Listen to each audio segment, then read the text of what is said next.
نئی نسل کی بے راہ روی۔ کسی بھی قوم کی ترقی اور خوشحالی نئی نسل کے خواہشات کے مطابق نہیں ہو سکتی۔ امت مسلمہ کی بدحالی، ذلت اور رسوائی کا بنیادی سبب نئی نسل کی بے راہ روی اور مسلم نوجوانوں کی دین سے بیزاری اور ملٹی میڈیا کا آزادانہ استعمال باعث تشویش ہے۔ آج جب لڑکا یا لڑکی جوان ہوتے ہیں تو ان کا تعلق ماں باپ سے کم اور باہر کے ماحول سے زیادہ ہو رہا ہے۔ غلط باتوں اور مغربی معاشرے کو آہستہ آہستہ اپنائے جا رہے ہیں۔ نوجوان لڑکے اور لڑکیاں کالج اور یونیورسٹی کے نام پر گھروں سے نکلنے کے بعد گرل فرینڈ اور بوائے فرینڈ کے ساتھ کلبوں اور پارکوں میں وقت گزار رہے ہیں۔ حسن و عشق، رومانس کے پیچھے پڑے ہیں۔ سب کی بات نہیں، بعض اکثریت مسلمانوں کا طبقہ بھی ان کاموں کے اندر مجبور ہو گیا ہے۔ اور پھر والدین کی آنکھ اس وقت کھلتی ہے تب بہت دیر ہو چکی ہوتی ہے۔ آزادی کے نام پر ناجائز تعلقات فروغ پا رہے ہیں۔ اس مصیبت میں نوجوان نسل ہی نہیں، کم عمر نابالغ بچے بھی شامل ہیں۔ اس کی دو وجوہات ہیں، ایک والدین کی لاپرواہی، دوسری وجہ سوشل میڈیا کا آزادانہ استعمال۔ حتیٰ کہ بڑی عمر کے مرد حضرات بھی غیر عورتوں سے چوری چھپے تعلق قائم کر رہے ہیں، بلکہ بعض مسلم خواتین غیر مردوں سے اس لیے تعلق قائم کرتی ہے کہ وہ ساتھ میں ایک جگہ کام کرتے ہیں، اگر وہ پاس ہیں تو پھر ترقی اور سہولتوں کی امید رہتی ہے۔ اور دکاندار بھی خاص طور پر خوش چہرے کے خواتین کو ترجیح دیتے ہیں یا پھر نوکری دینے کا بہانہ بنا کر جسمانی تعلقات قائم کرتے ہیں۔ عورتوں کو اس بات کو اچھی طرح سمجھنا چاہیے، ہم گہری نیند سو رہے ہیں۔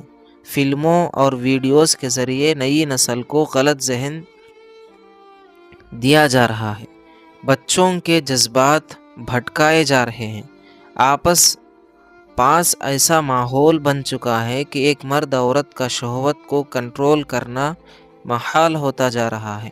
13-14 سال کی عمر سے ہی ان کو ایسے خیالات کی طرف راغب کیا جا رہا ہے اور اس کم عمری میں اس کے جذبات کو آگ لگا دی ہے۔ شادی ہوگی 29-30 سال کی عمر میں تو اس کا درمیانی 10-15 سال کا عرصہ ہے، اس میں وہ اپنے جذبات کو کیسے پرسکون کرے، کہاں جائے؟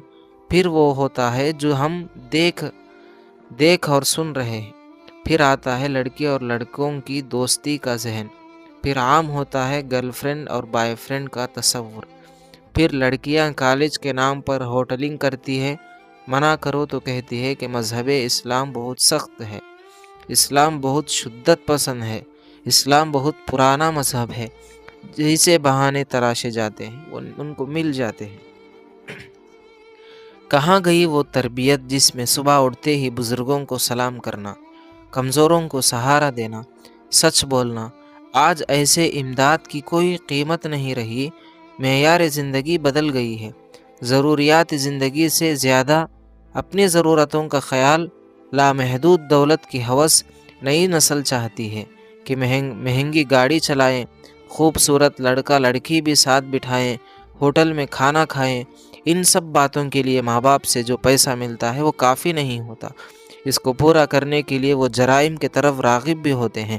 اور پھر سوشل میڈیا، موبائل فون نوجوانوں کو ایسے چور دروازے بتا دیتے ہیں جن کے ذریعے بغیر کسی روک ٹوک بڑی آسانی کے ساتھ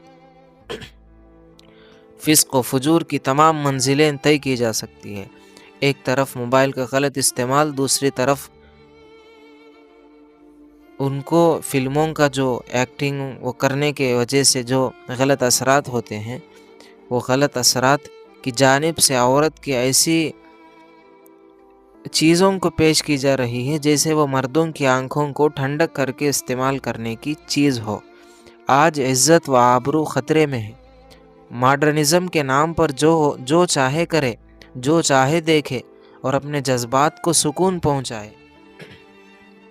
مردوں کے ذہنوں کو ناجائز پیار و محبت، بوائے فرینڈ گرل فرینڈ کا کلچر، شہوت نفس کی آڑ میں لڑکیوں کو پیچھا کرنا یا ان کے ساتھ چھیڑ چھاڑ کرنا، زبردستی کر کے اپنی ہوس کو مٹانے کی کوشش کرنا ایک عام بات ہوتی جا رہی ہے۔ آج جو کہا جا رہا ہے میرا جسم میری مرضی، اس کی تحقیقی مفہوم یہی ہے کہ ہمارے جسموں کو کھلا چھوڑ دیا جائے، یا رکھیے ہم جس معاشرے کا حصہ ہے وہ اس بات کی اجازت بالکل نہیں دینا کہ تمہیں تمہاری مرضی سے جینے دیا جائے۔ جب ہم اپنی مرضی سے آئے نہیں، اپنی مرضی سے مریں گے نہیں، تو اپنی مرضی سے جئیں گے کیسے؟ جس جسم کو وہ اپنا کہہ رہے ہیں وہ حقیقت میں ان کا نہیں ہے بلکہ اللہ تعالیٰ کا ہے۔ خواتین کی سلامتی اسی میں ہے کہ وہ بھی انہی کو مرضی مولا کے تابع رکھیں۔ آزادی کے نام پر آج جاب کر رہی ہے، جب 40-45 سال کی ہو جائے تو کوئی منہ بھی نہیں لگائے گا، نہ اس کا شوہر ہے نہ اس کی اولاد ہے۔ جاب کی چکر میں اس نے نکاح نہیں کیا، 50 سال اس کی عمر ہو جائے گی تو کون پالے گا؟ پھر کیا ہوگا؟ ایسی خواتین کا ڈپریشن وغیرہ کی شکارتی ہوتی ہے۔ آپ تعلیم دیں مگر بچوں کو بڑی بڑی ڈگریاں دلوانے کی ضرورت نہیں ہے۔ کچھ فیلڈ ایسی ہیں جس میں خواتین کی ملازمت کی ضرورت ہے، جیسے ڈاکٹر ہو یا اور کچھ وغیرہ ہو، اس میں ضرورت ہے تو اس کے اندر جانا چاہیے۔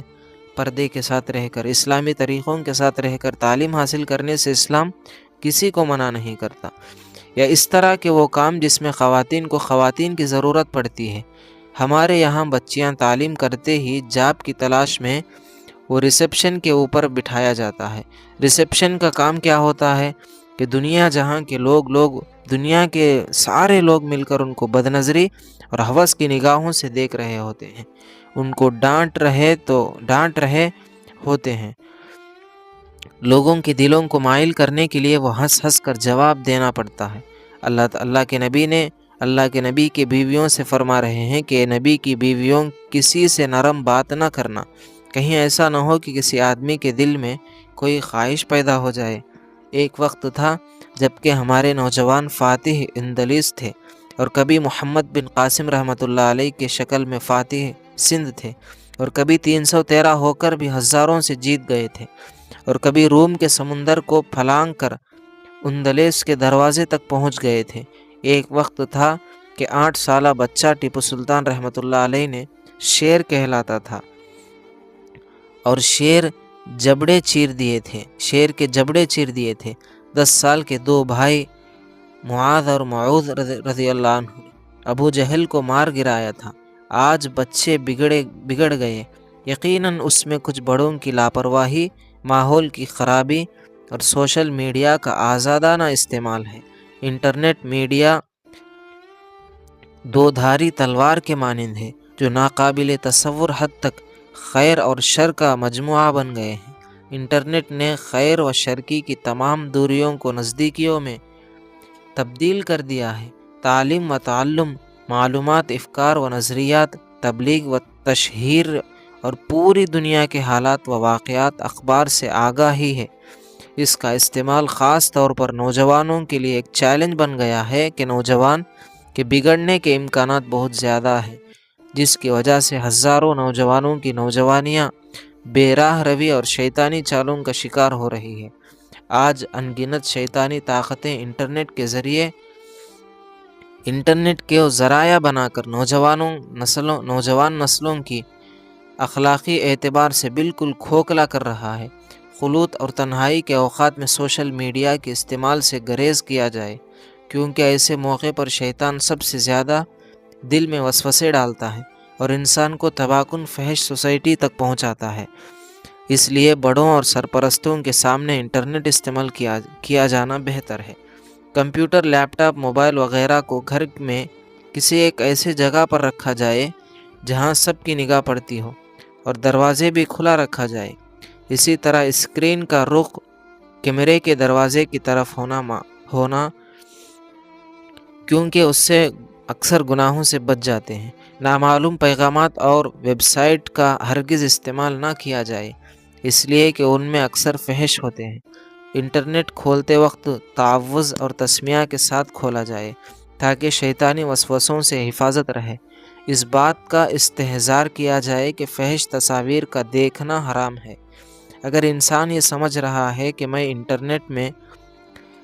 انٹرنیٹ کے کنیکشن کے ہوتے ہوئے اپنے نفس پر قابو پانے سے قاصر ہوں، تو اس کا آخری طریقہ یہ ہے کہ انٹرنیٹ کا کنیکشن ہی کو ختم کر دیا جائے، برے خیالات سے اپنے دل و دماغ کو دور رکھا جائے، کیونکہ صرف کمپیوٹر، موبائل یا گھر سے فحش مواد ہٹانے سے کام نہیں چلے گا جب تک دل و دماغ سے بھی فحش مکمل طور پر ختم نہ کیا جائے۔